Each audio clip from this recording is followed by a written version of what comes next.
Well, hello! Here we are again. It's time for another Sam and Bernard story. Well, this is a slightly different story. This is an adventure that didn't happen in the bush. This happened in a town. It happened in a town called Lithgow. Lithgow, you know, Zena, was quite a busy little town out in the mountains of New South Wales, where they mined a lot of coal. They used coal for burning, to heat the cities, run the factories, and keep the nation on the move, Zena. But to get the coal from the mines down into the town and then down into the city, they needed locomotives. They needed trains and train tracks. So through the town of Lithgow, there were quite a few train tracks just crossing the road. And that was interesting because Sam and Bernard stayed with their Aunt Winifred. Zenie, come on, sit, girl. Good girl. Now, Aunt Winifred was a strange character, a tall woman. She was quite stern, but really loved them and looked after them very well. And the interesting thing, you know, Zenie, about Aunt Winifred was that she was one of the few people in Lithgow who owned a car. All right, off you go. Now, Aunt Winifred had a black T-model Ford utility vehicle. So it had this tray in the back where she kept lots of tools. And one of the things that she kept in the back of her black T-model Ford was a very peculiar old tool called a wallaby model trowella. Now, you won't hear much about the trowella these days, but I'm telling you, it was a wonderful, wonderful tool. It could do almost anything. It could lift a house. It could lift a locomotive. And that's what they found that day. Now, I happen to have a wallaby model trowella with me right now. In fact, I'm sure it was the same trowella that Aunt Winifred owned. And that day, that winter's day, as Aunt Winifred was driving her black T-model Ford down the main street of Lithgow with Sam and Bernard in the back in the ute, do you know what happened? They pulled up to wait for a train to cross the main street, and just as this little red train was going across the main street, bang! Oh! It jumped the tracks. So this little train, instead of running down the tracks, had hit an obstruction, and it went ka-chunk. By about 2 inches, it jumped off those tracks.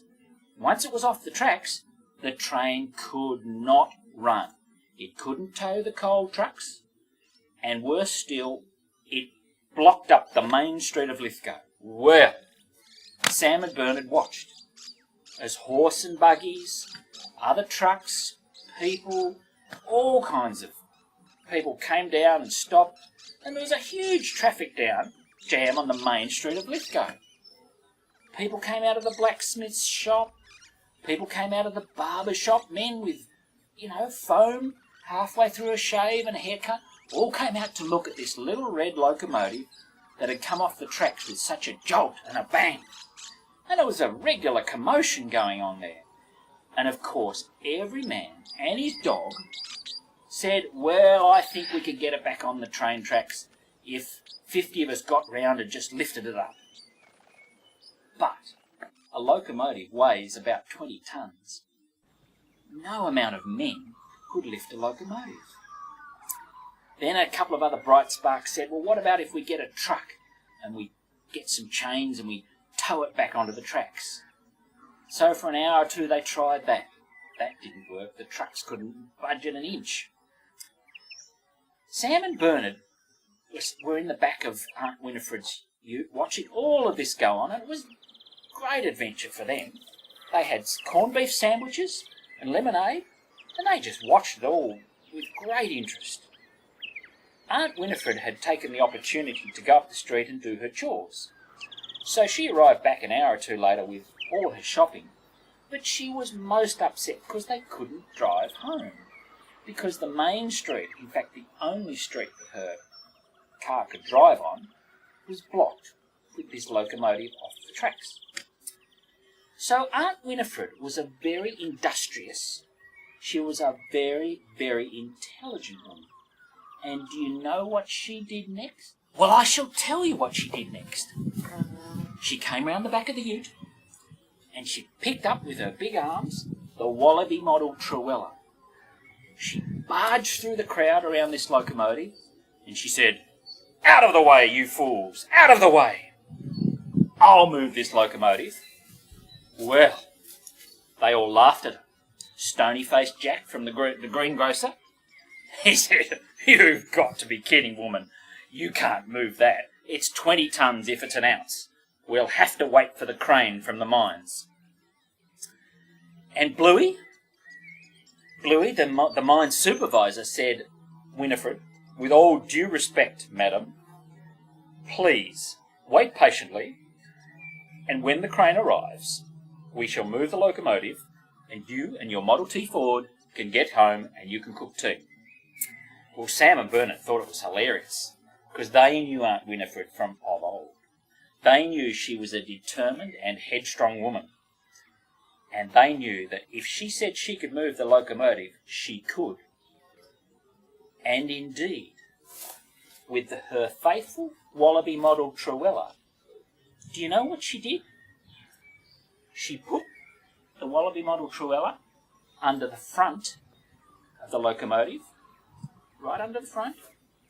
She put some beams of wood under the base plate, and little by little, just with this, just like that,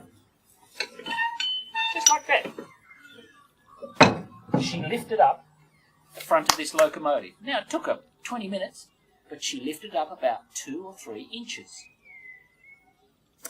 And once it was up above the level of the train tracks, she said to the men,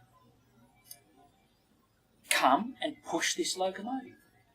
And she got 50 men, and they were all pushing this locomotive, and they pushed it sideways, just an inch. But do you know, they pushed the front wheels back onto the tracks. Then she got her wallaby model Truella, lifted it up, went round to the back of the locomotive and did the same thing. And up went the back of the locomotive, just 3 or 4 inches. "Come on, you men!"